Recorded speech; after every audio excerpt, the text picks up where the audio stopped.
Charlotte Mason once said, "We are all meant to be naturalists, each in his own degree, and it is inexcusable to live in a world so full of the marvels of plant and animal life, and to care for none of these things."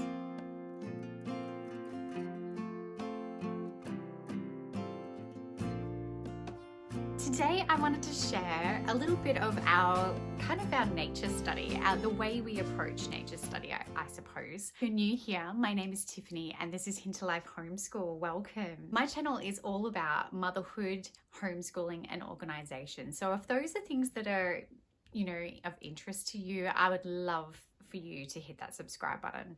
Nature study has always been something that's been present even before we started homeschooling. It's always been something that my kids are super passionate about. They love animals. They love the beauty of observing something. They've always been very observant when it comes to different kinds of creatures and things like that, just that natural curiosity. And that is very much something that I have built on and grown over the last few years, especially since we started homeschooling. It became apparent to me that that was something that we really needed to base our homeschool around. So I just wanted to give you a little glimpse inside and see what we're doing at the moment. It is ever changing. It is always something different, something fresh and new. And in this case, we're, just coming out of winter and we're getting really excited about our veggie garden because we've had some success, which has been wonderful. We've made some big changes and it has definitely been fostering that love of nature and fueling that, just that need for more knowledge. I wanted to share with you a couple of the books that we've been enjoying lately, and again, it's always changing, but these are books that I always tend to come back to. This one's probably my newest edition. It is The Natural World. I've mentioned it a couple of times in videos before. It is from the Curiosity, and it's a wonderful book. It goes into habitats. I like the simplicity of how it's broken down. It's not overwhelming. It's not too heavy. Books that are heavy and big and bulky are often not ones that my children go to pick up. They're definitely something that I have to be purposeful about putting on the table so that the kids can see. But this one is definitely something that the kids go to, they grab, they like to copy the pictures. They love the simplicity of the labeling of the pictures as well. And that's probably why they also really adore this book, which is Nature Anatomy by Julia Rothman. We've got the little pack that she has of the 3 books. So we're yet to get the 4th book that she's done. But this is just a wonderful book.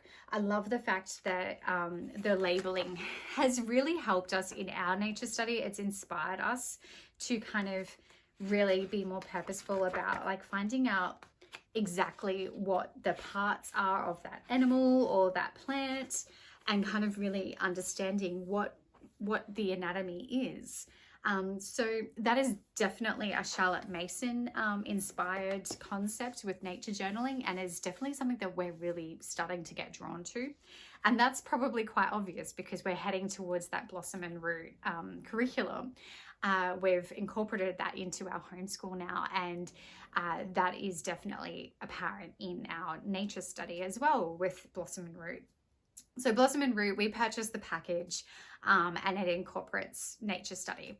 And the nature study that we've got at the moment is kind of focusing on backyard nature study, which is kind of nice for a change. Things are kind of a little bit all over the place here in Australia with lockdowns and things like that. So having something for just focusing in our backyard is really kind of reassuring right now because things are just all over the place. We never really know where we can go and what we can do. So at least we always know that we've got our projects and our things happening with nature, because that is what brings us the most joy, and it is easily accessible and we won't be stopped from enjoying those things in our everyday. So we have definitely been putting a lot of energy into our gardens and we've created some netting. And well, when I say we, my husband got really crafty and put in a fair few hours building some frames and creating some netting, because we are a spray-free veggie garden. I don't like to go into that sort of stuff, so it's way above my head, and I just want to keep it as, you know, simple and spray-free as possible. So we have not used anything to keep pests away, which is why we were having so much trouble. So that's why we got the netting system, and with some research we found that that would probably solve a lot of the problems that we were having. And it has. We got our very first cauliflower and it is beautiful. It's still in the fridge because I haven't brought myself to actually eat it yet. But that was definitely one of the things that I personally wanted to achieve, because cauliflower is really hard to grow here.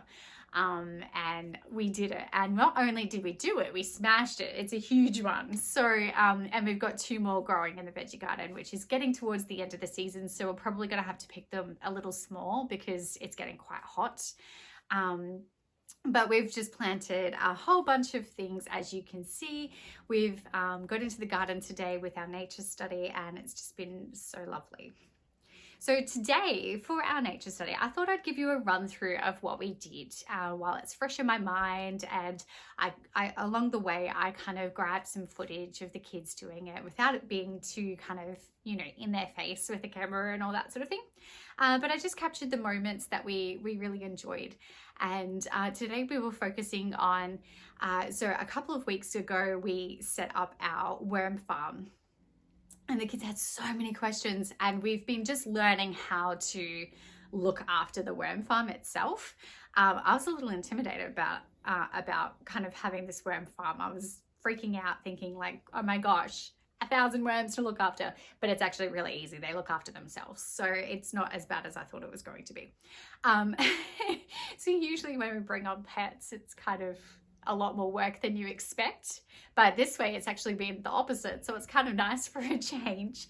But the worm farm's going really well. We just kind of make sure it stays wet. We've got it in a really shaded position under our tropical garden, so it's been really well protected. And also we've had enough rain that it's kind of gotten enough moisture, and it seems we haven't had to water it down or anything like that. So it's been very self-sufficient, just putting in some scraps every now and then, every couple of days, and they seem very happy. So that's been really good. And the kids have just been getting so excited and so interested. And so they've been having a lot of questions, which is great because that's what I was planning on.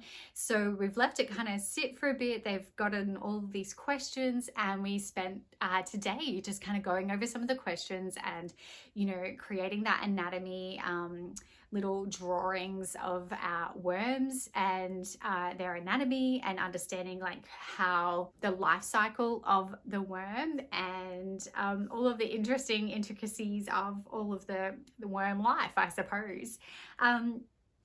So I haven't been able to get any books from the library. Normally I grab some really great picture books from the library, but all of those were actually out. So I'm guessing another homeschool family is studying worms as well.